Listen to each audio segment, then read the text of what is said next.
Hello friends, welcome to my YouTube channel Saini physics connection. आज हम solution of Schrodinger equation for a free particle in a rigid one dimensional box के remaining part को करेंगे। इससे पहले हमने इसका सॉल्यूशन कर लिया था और इसका एक पार्ट आइगन वैल्यूज़ फाइंड कर ली थी। अब हम आज इसके आइगन फंक्शन को फाइंड करेंगे। उसके लिए हम आइगन फंक्शन को फाइंड करने के लिए हमें इस इक्वेशन की ज़रूरत होगी, जो कि है psi x is equals to A sine के एक्स प्लस बी कोस के एक्स, जो कि इसका जनरल सॉल्यूशन था। इसमें हम क्या करेंगे, यहाँ पर के की वैल्यू पुट करेंगे और बी की वैल्यू पुट करेंगे। जो कि हमारे पास वी की वैल्यू फाइंड की थी हमने, वो 0 आई थी और के की value n pi by l आई थी। अब इन दोनों वैल्यू को हम इक्वेशन फोर्थ में पुट करेंगे। उसके लिए ये है आइगन फंक्शन फाइंड करना। तो क्या है, to calculate eigen function of the particle we put the value of B and K in equation fourth we get. तो इक्वेशन फोर्थ क्या है हमारे पास, psi x is equals to A sine के एक्स प्लस बी कोस के X, fourth equation. तो b की value क्या थी हमारे पास 0 और k की value n pi by l। अब हम यहाँ b की वैल्यू 0 और k की value n pi by l put करेंगे। तो क्या होगा, psi x is equals to A sine n pi x by l plus 0। यहाँ हमने k की वैल्यू पुट की, क्या आ गया n पाई बाय l, और b की वैल्यू तो पूरी 0 ही बन जाएगी। तो क्या आ गई, आइगन फंक्शन की वैल्यू क्या आ गई, ए sine n pi x by l। इस इक्वेशन को हम 8 बोल देंगे, क्योंकि इससे पहले जो हमने पार्ट किया है वहाँ 7 तक इक्वेशन बन चुकी थी। अब हम यहाँ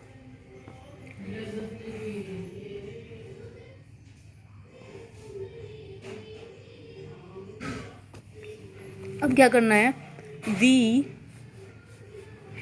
value of constant A, the value of constant a is calculated by the normalization condition।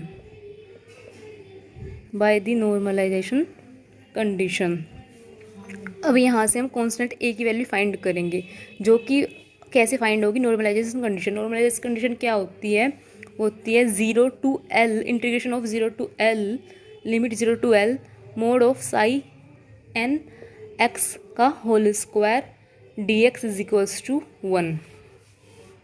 अब हम यहाँ पर इस इक्वेशन 8 से साइन x की वैल्यू पुट करेंगे। तो क्या होगा, 0 to l mod of a sine n pi x by l का whole square dx is equals to 1। a क्योंकि कॉन्स्टेंट है, इसको हम इंटीग्रेशन से बाहर ले लेंगे। तो क्या आएगा, a square 0 to l mod of sine n pi x by l mod का square dx is equals to 1।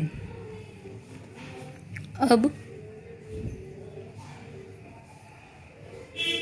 a square, अब ये क्या है, जो ये है ये क्या बन रहा है, साइन स्क्वायर ओमेगा टी।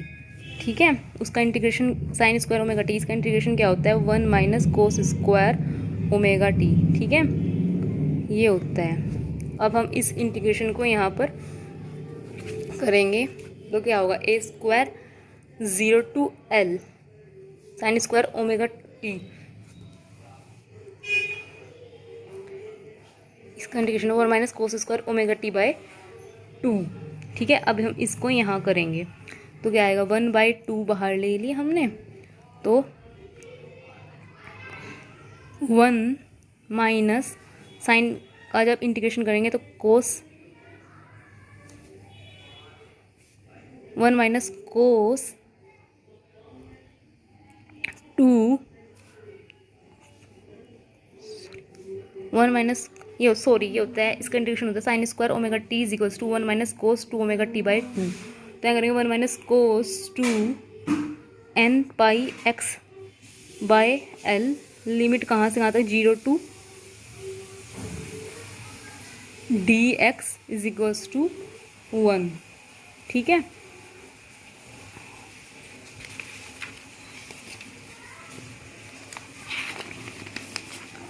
क्या आ गए, हम यहाँ गए ए स्क्वायर 0 to 1 हाफ बाहर ले लिया हमने, 1 minus cos 2n pi x upon l D x is equals to 1।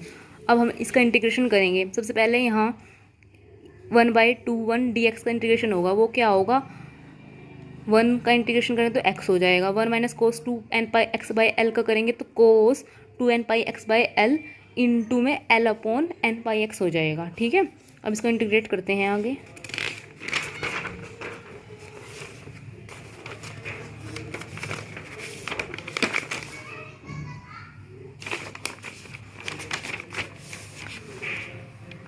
तो क्या होगा, ए स्क्वायर बाई 2 1/2 इंटू 1 का हो जाएगा x। जो पहले मैं ऊपर वो लिख लेती हूँ, जो आया था हमारे पास, क्या आया था हमारे पास, A square 0 to l 1/2 1 minus cos 2n pi x by L D x is equals to 1, ये आया था हमारे पास। अब हम यहाँ इंटीग्रेशन करेंगे तो क्या आ जाएगा, ए स्क्वायर बाई 2x 1/2 इंटू 1 का करेंगे तो x आ जाएगा, माइनस अब इसका कोस का इससे करेंगे तो क्या आएगा, sine 2n pi x by l sine 2n pi x by l into में ये आ जाएगा l upon n pi x 2n pi x, sorry हो गया ये x इंटू 2n पाई जब x का करेंगे। ठीक है, तो 0 to l is equals to 1। अब जब हम यहाँ लिमिट पुट करेंगे तो साइन ये वाली वैल्यू तो पूरी 0 हो जाएगी, तो ये यहाँ से l ये आ जाएगा, यहाँ से A square by 2 l is equals to 1, या फिर A square into L by 2 is equals to 1। तो इसको हम ऐसे कर सकते हैं, A square is equals to 2 by L A is equals to under root 2 by L. Constant A की वैल्यू निकल गई है। अब इस कॉन्स्टेंट ए की वैल्यू जो हमने ये इक्वेशन नंबर 8 बनाई थी यहाँ पुट करेंगे। ठीक है, तो हमारे पास क्या होगा, hence normalised eigenfunction of the particle is given by psi nx, क्या था ये होगी equation, a sin n pi x by L. अब यहाँ पर इस a की वैल्यू पुट कर देंगे तो क्या आ जाएगा, psi n x is equals to under root 2 by l sine n pi x by l. ठीक है, ये क्वेश्चन आ गई हमारी, जैसे कि हम अगर हमको किसी भी पार्टिकल का आइगन फंक्शन फाइंड करना तो हम इस इक्वेशन में वैल्यू पुट करके फाइंड कर सकते हैं। अब हम आइगन फंक्शन का वो बनाएंगे, आइगन फंक्शन का डायग्राम कैसे बनते हैं। देखो, सब आइगन फंक्शन का डायग्राम बनाने के लिए ऐसे बनते हैं।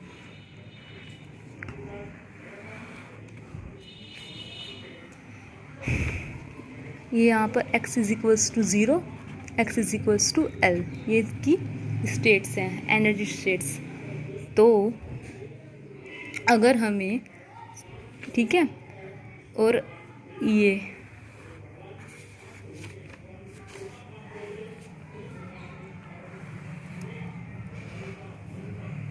x बराबर 0, x बराबर l। ठीक है, पहले साई 1 के लिए बनाते हैं। साई 1 के लिए ऐसे बनेगा, और फिर ये और साई 2 के लिए ऐसे बनेगा, और साई 3 के लिए ये ऐसे बनेगा।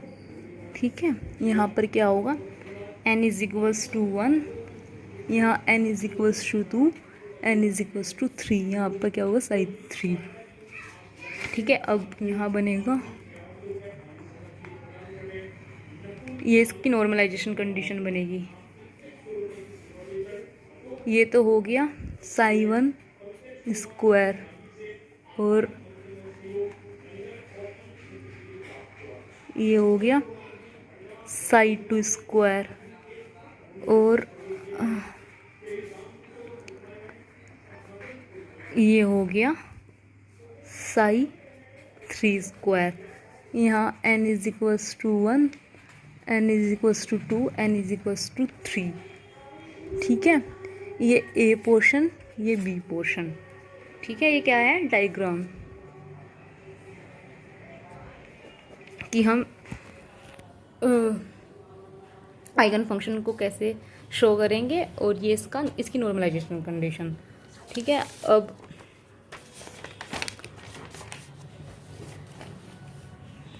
तो इसके लिए इसके बारे में कुछ थोड़ा बहुत लिखते हैं। The first three eigen function with probability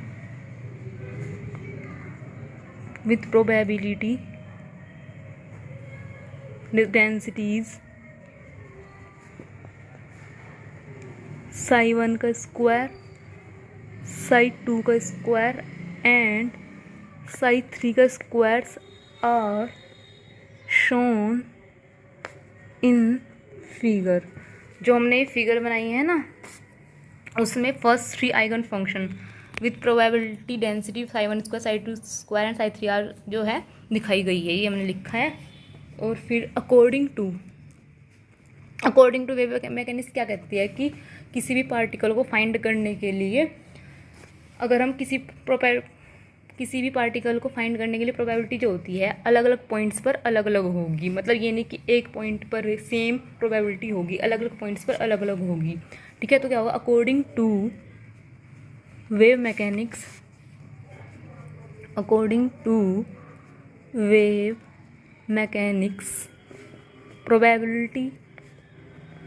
probability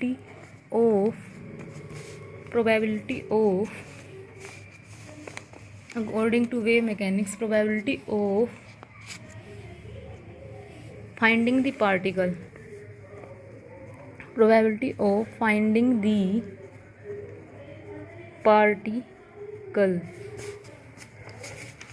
according to wave mechanics probability of finding the particle is different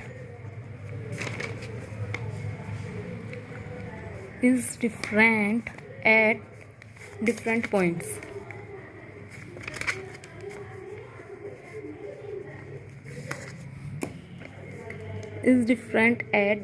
points.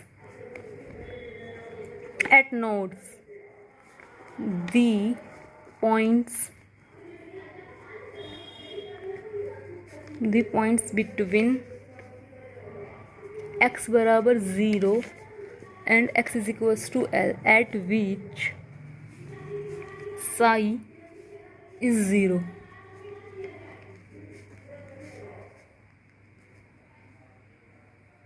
At nodes,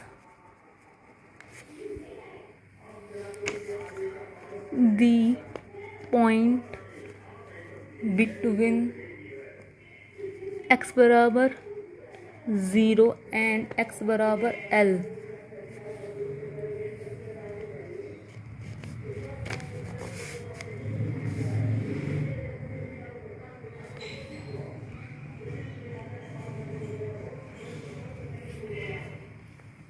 at note the point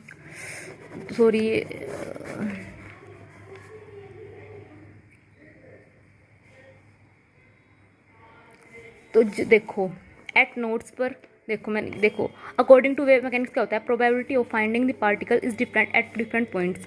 wave mechanics के अकॉर्डिंग होता है कि किसी पार्टिकल की पाए जाने की प्रोबेबिलिटी अलग अलग पॉइंट्स पर अलग अलग होती है। जैसे कि एट नोट्स पर द पॉइंट बिटवीन x बराबर 0 टू x बराबर eight which size 0 particle is never found. वहाँ पर पार्टिकल कभी नहीं पाया जाएगा, पार्टिकल इज नेवर फाउंड। जैसे कि यहाँ है ये x बराबर 0 और x बराबर L, यहाँ ये नोट्स है, यहाँ पर पार्टिकल कभी भी नहीं पाया जाएगा। ये पॉइंट्स बिटवीन x बराबर 0 टू x बराबर L पर। और इस साइड 2 पर n बराबर 2 पर पार्टिकल यहाँ बिल्कुल नहीं पाया जाएगा। ठीक है, अब from figure in the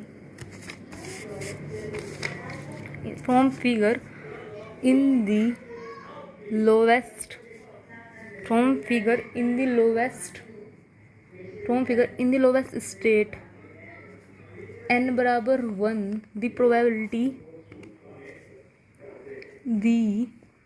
probability of finding the particle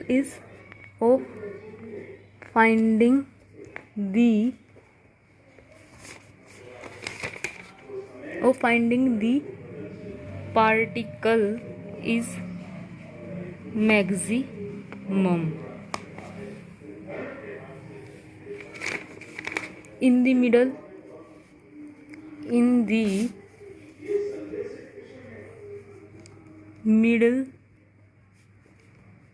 of box for n बराबर 2 स्टेट यानी कि एक्साइटेड स्टेट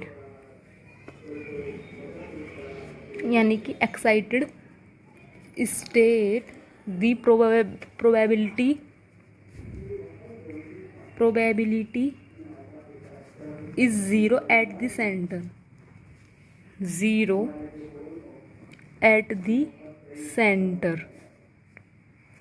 तो इससे क्या प्रूफ हुआ हमारे पास कि हैंस एट ए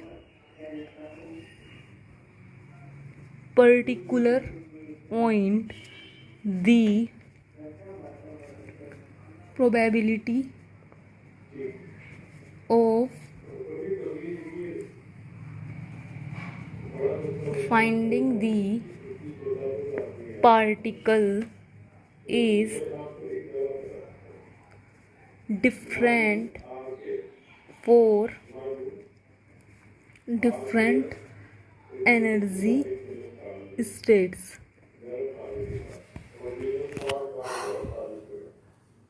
देखो, the first three eigen function with probability density psi1 square, psi2 square and psi3 square are shown in figure. हमने यहाँ पर first three eigen function psi1 psi2 psi3 with जिसकी probability density psi1 square psi2 square psi3 square है उसको show किया गया है. According to wave mechanics क्या होता है कि probability of finding particle is different at different points. Wave mechanics के अनुसार क्या होता है कि जो किसी पार्टिकल को फाइंड करने की प्रोबेबिलिटी होती है डिफरेंट पॉइंट्स पर डिफरेंट टाइम में अलग अलग होगी. जैसे कि एट नोड्स x बराबर 0 x बराबर l पर दी पॉइंट बिटवीन x बराबर 0 से x बराबर l पर वहाँ पर कभी भी पार्टिकल नहीं पाया जाएगा. ठीक है. फ्रॉम फिगर इन दी जो सबसे लोवेस्ट स्टेट क्या है n बराबर 1 the probability of finding particle is maximum होगी. पार्टिकल की पाई जाने की प्रोबेबिलिटी सबसे ज़्यादा n बराबर 1 पर होगी. ठीक है. In the middle of the box. और फॉर n बराबर 2 के लिए n बराबर 2 स्टेट यानी एक्साइटेड स्टेट के लिए the probability of finding the particle is 0 at the centre of the box. यहाँ पर सेंटर पर 0 होगी लेकिन यहाँ पर वही प्रोबेबिलिटी मैक्सिमम थी. तो इसी के अनुसार प्रूफ क्या होता है कि hence at a particular point the probability of finding the particle is different for different energy states. That's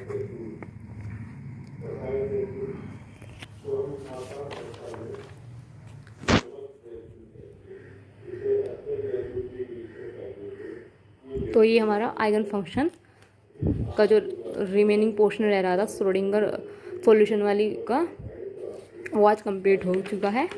कल हम नेक्स्ट टॉपिक करेंगे.